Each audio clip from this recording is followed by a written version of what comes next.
Welcome to episode 56 of Give Yourself Some Leeway with me, your host, Eugene Lee. Today, I want to try something new. I want to keep this episode short and snappy, and I just want to pose a few questions and get your feedback on it. Open this space for discussion so that maybe in the future I might have an interview and I can bring some of those questions and those concerns that you have to that industry leader. So let's try this out. It was a question that was posed to me recently while I was looking for a career change. And it was posed to me by an interviewer. And it was, what was my perspective on the key traits of a leader? And how would I demonstrate them?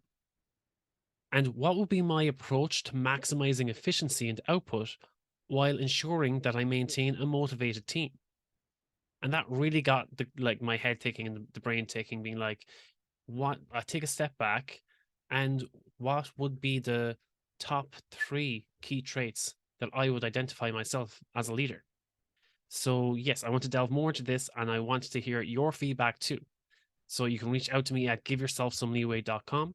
We can book a call and have a chat about it. You can send me a DM on Instagram at eugene.leeway, or you can shoot me an email at eugene@leeway.ie. Thank you, and I really hope you enjoy today's short, snappy episode.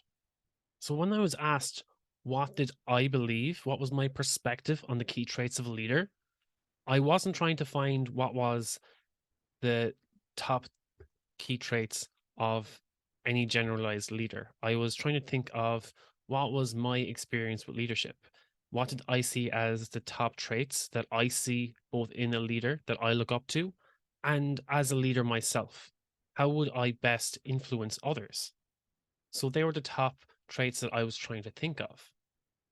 Now, I'm not saying you have to be a CEO or business owner to be a leader, but in any area of your life, maybe you're part of a sports team, or maybe even as a parent. How do you come to the world as a leader? What are the traits that you think of? Because some people think that leaders are born, that they're born with these qualities. You have to be a born leader to be a leader in life. But you can develop these skills.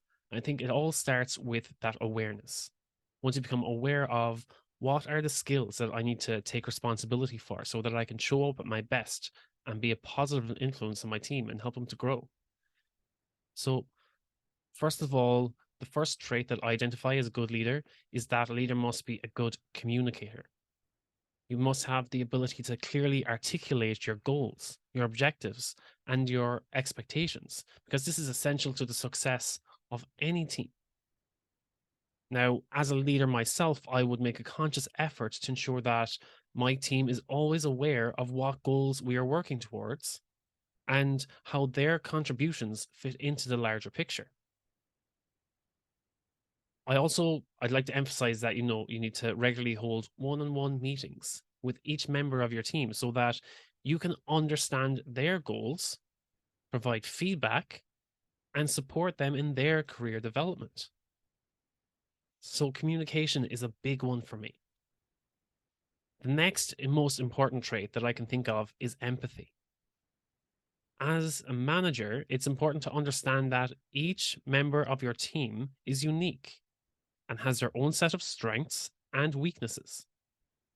Try to put yourself in their shoes and understand their perspectives and experiences, because this helps to build a strong working relationship with each team member and creates that sense of trust and respect.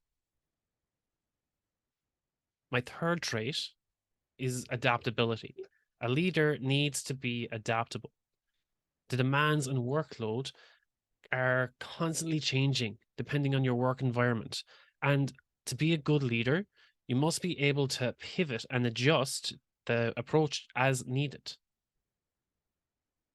By being flexible in your management style and recognizing that different situations and different team members may require different approaches, it helps to build a team that is able to respond quickly and effectively to new challenges and opportunities.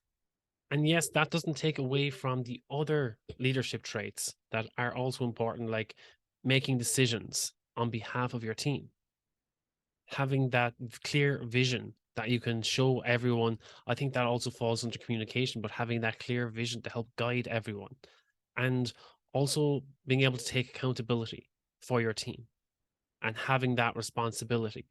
I think there's a lot of crossover between management and leadership styles in that way. But I feel that my approach to leadership has always been around communication is paramount, having empathy with your team members, and also being adaptable. That you can't be cutthroat in your approach as a leader because that doesn't promote growth. You need to be adaptable. And yeah, that's where I've always come from. And I'd love to hear your approach in leadership. The second question was, how would I approach maximizing efficiency and output while also maintaining a motivated team? And I believe that this is a multifaceted approach in order to maximize your productivity and your output while also keeping the team motivated along the way, that you're not just looking for the short-term goal of getting the output, but also looking at the long term.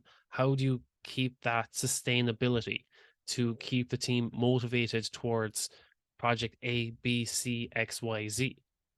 And I think the first um the first strategy that you need to have is that you need to have clearly defined goals. As a leader, you need to have clearly defined goals because this is where clear communication comes in. It's essential to the success of any team. You need to clearly define your goals and objectives to ensure that the team is aligned and working towards the same end results. Next thing is empowerment. I believe that you need to empower team members, give them autonomy, and allow them to take ownership of their own work. This not only helps your team members to feel valued and motivated, but it also helps them to work more efficiently and produce higher quality work.